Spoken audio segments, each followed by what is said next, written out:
garçon qui est né en France et qui est émigré en Israël quand il avait 18 ans. Il a, après son arrivée en Israël, après son alia, intégré des yeshivot, en particulier celle du Rav Boshko et de Haramor, où il a approfondi ses connaissances, en particulier du Rav Kook, du Maharal de Prague par exemple. Il a d'autre part fondé il y a 8 ans un Bet Midrash, je sais mieux que toi, un Bet Midrash dans lequel les hommes et les femmes, en particulier les plus jeunes, peuvent étudier en permanence. Et il y a 5 ans, effectivement, en 2005, il a fondé Shofar. Shofar, qui est un groupe dont le but est le kirouv des Français, des jeunes Français vers leurs origines juives, leur rattachement, leur rapprochement, et avec un succès absolument extraordinaire, puisqu'il a plus de 100 000 suiveurs, et que certaines vidéos ont été vues jusqu'à 400 000 fois, ce qui commence à faire un certain chiffre. Par la même personne.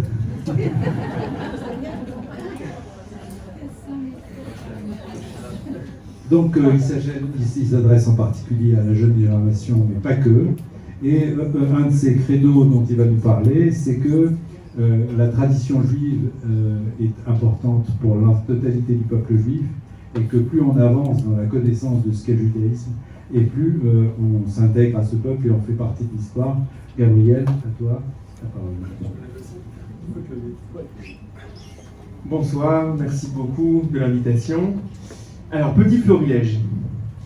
Igia Azman les Hipardout. Le moment est venu de se séparer. En benenu davar mishutaf. Nous n'avons rien en commun. Israël, l'Etzad, Bibistan. Israël d'un côté et Bibistan de l'autre. Azroa Aomanutit chez Irgun à Terror Kaplan. La branche artistique du mouvement terroriste de Kaplan. Petit florilège. Donc, comme vous voyez, nous avons un petit problème de discours et de polarisation dans ce pays. C'est ça dont on a envie de parler aujourd'hui. Je regarde juste l'heure. Qu'est-ce qu'on peut faire et essayer d'analyser les causes et peut-être les pistes et les opportunités qu'on a aujourd'hui face à ça. Déjà, on est face à un problème qui n'est pas uniquement le nôtre, qui est un problème dans le monde entier, parce que ça a des racines qui sont des racines profondément psychologiques, qui ont été étudiées, c'est extrêmement intéressant, je vous invite à lire la littérature là-dessus. Premièrement, nous sommes fondamentalement tribaux, c'est-à-dire que on a une tendance à réfléchir sous forme de nous face à eux. Et lorsqu'on a cette dimension-là de nous face à eux, alors l'autre, l'ennemi de l'intérieur, va être évidemment démonisé, va être évidemment caricaturé. On va identifier les menaces dans son discours, on ne va être sensible qu'aux menaces de son discours, on va avoir de plus en plus une manière d'identifier les choses, manichéenne, de Bnei Haor moul Bnei HaChosher, de la lumière face à l'obscurité. D'accord, nous sommes la raison, nous sommes la science, et en face, c'est l'obscurantisme, le fascisme, etc., le fondamentalisme. Voilà, on en est là. 3 facteurs aggravants qui étaient vrais depuis longtemps, mais qui sont de plus en plus vrais aujourd'hui. 3 facteurs aggravants. Premièrement, le discours médiatique qui va avoir tendance à focaliser sur ce qui est révoltant. C'est ce qui marche, c'est ce qui va faire en sorte qu'on va cliquer sur l'article. Donc si maintenant il y a eu une manifestation pour la libération des otages, qu'est-ce que la droite va entendre? La dame qui, dans la manifestation, apparemment n'avait pas bu le café qu'il fallait, et elle va dire « vous n'êtes pas mes frères », etc. D'accord? C'est ça qu'on va entendre, et pareil de l'autre côté. Premièrement, on a un problème qui est un miroir déformant qui vient du fait que les médias cherchent simplement à attirer notre attention. Premier problème. Deuxième problème, le monde politique qui gagne, au fait, qui gagne au fait d'avoir un discours polarisant. Ça s'appelle ce qu'on appelle une campagne négative. Qu'est-ce qu'une campagne négative? C'est beaucoup plus facile plutôt que de dire en quoi mon programme va résoudre des choses, c'est beaucoup plus facile de dire eux, vous ne savez pas ce qu'ils vont faire et vous ne savez pas ce qu'ils ont fait. Donc ça, c'est le discours politique qui va être de plus en plus polarisant. Troisième facteur, c'est l'arrivée des réseaux sociaux. L'arrivée des réseaux sociaux qui vont... L'algorithme est fait de telle manière que pour attirer l'attention, entre un discours nuancé et complexe et d'un autre côté un tweet bien lancé qui démolit la personne en face, le tweet qui démolit sera vu beaucoup plus, etc. Donc on a cette problématique-là, on pourrait évidemment développer. Vous vivez en Israël, inutile de vous dire à quel point on a conscience de la gravité de ce genre de fracture. Qu'est-ce que ça peut créer dans le regard que les ennemis ont de nous? Qu'est-ce que ça peut créer en interne, dans notre capacité de se faire confiance dans les institutions, etc. Je regarde combien de temps il me reste. Wow. Tu as droit à 2 minutes. Je suis le chouchou.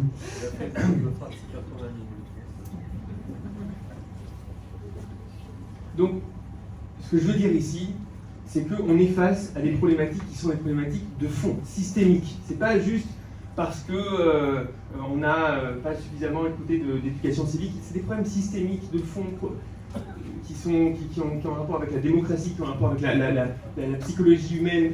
Pas évident.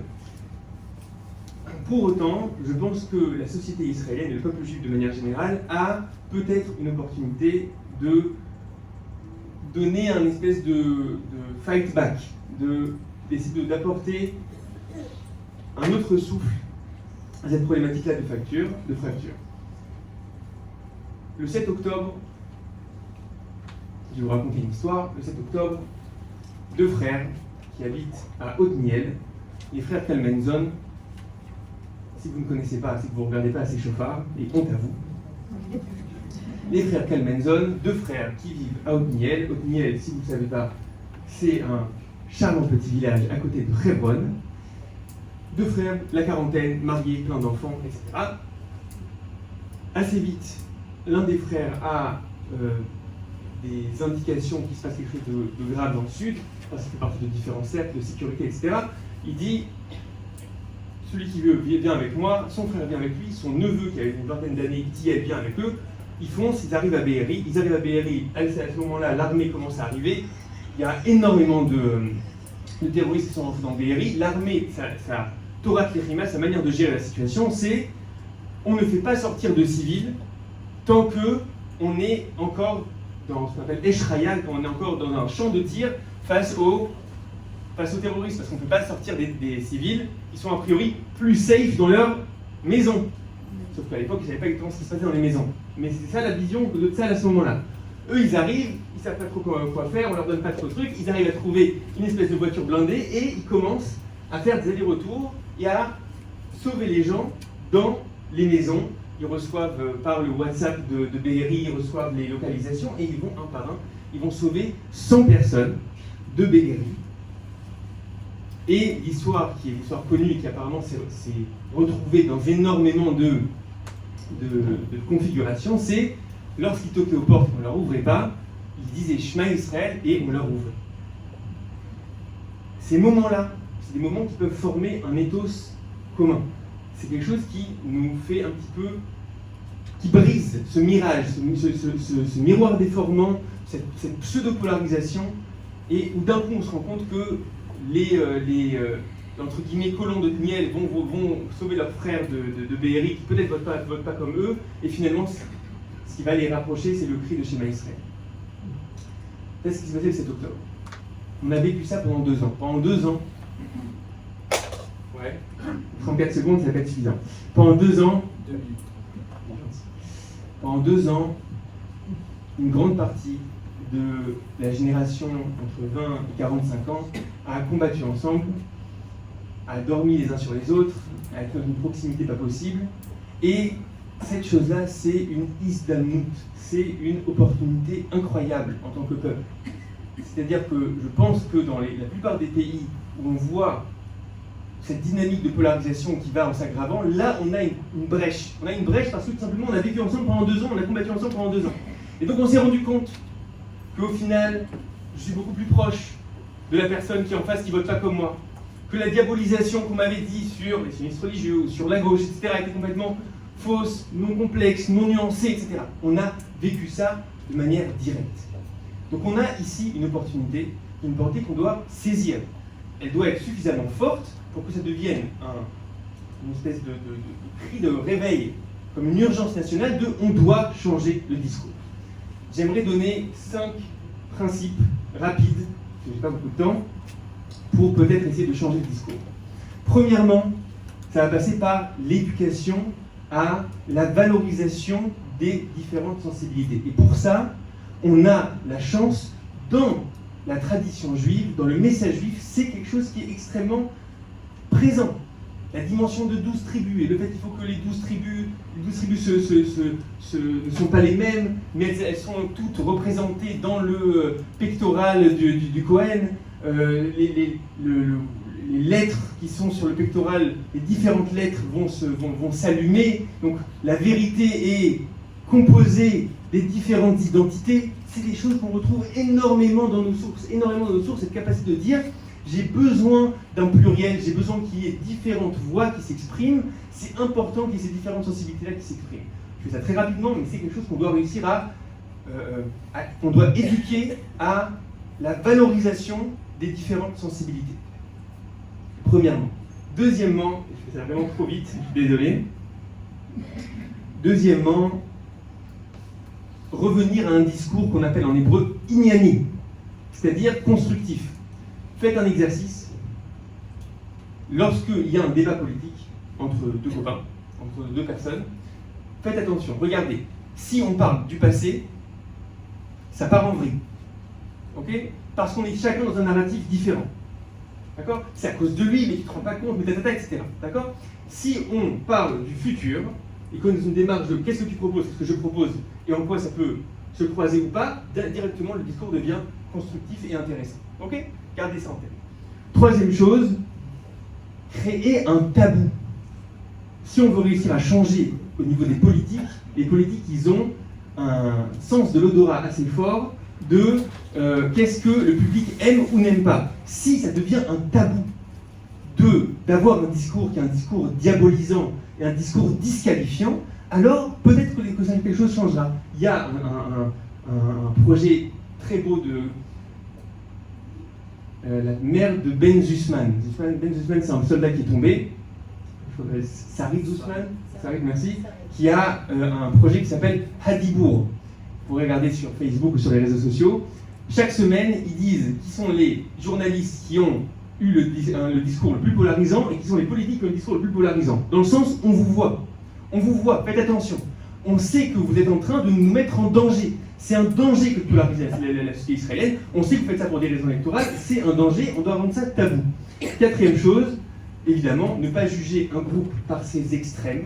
D'accord ? Évidemment qu'on va avoir un miroir déformant. Si la seule chose que je sais des colons, c'est le Noir Akvaot, si la seule chose que je sais des Haredim, c'est le Peleg Yerushalmi, si la seule chose que je sais des Juifs laïcs, c'est je sais pas quoi, c'est ceux qui c'est certains articles de Haaretz complètement perchés, etc. Très bien.